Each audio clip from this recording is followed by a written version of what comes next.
नमस्ते, प्रणाम। आप सभी लोग का स्वागत है मेरे चैनल में। आज आप सबके बीच में एक बहुत प्यारा सा लाचारी गीत लेके आए हैं जो कि शादी विवाह में गाया जाता है। आप लोग सुना और अपना एक प्यारा सा कमेंट करके जरूर बताना कि गीत आप सबको कैसे लगी। यदि आप सबको गीत पसंद है तो प्लीज़ वीडियो को लाइक, सब्सक्राइब, शेयर करें और अपना प्यार दुलार थोड़ा सा जरूर दें। प्रेम से बोलिए जय माता दी।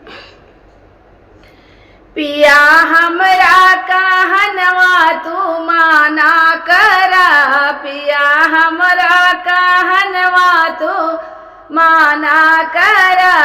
घरे के खाना पिया मन ह्यू ना भावे, घरे के खाना पिया मन ह्यू न भावे। पिया बाटिया चोखा बनावा करा, पिया बाटिया चोखा लियावा करा। पिया हमरा कहनवा तू माना करा, पिया हमरा कहनवा तू माना करा। बल्टी के पानी पिया निको ना लागे, बल्टी के पानी पिया निको ना लागे।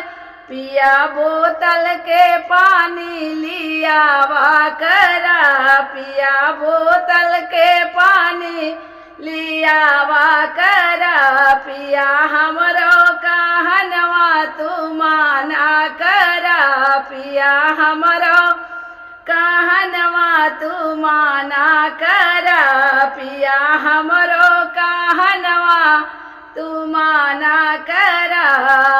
खटिया बिस पिया नींदो ना लागे, बिडया रे खटिया पिया नींदो ना लागे। पिया भुइया चादरिया बिछावा करा, पिया भुइया चादरिया बिछावा करा। पिया हमरो कहनवा तू माना करा, पिया हमरो कहनवा तू माना करा।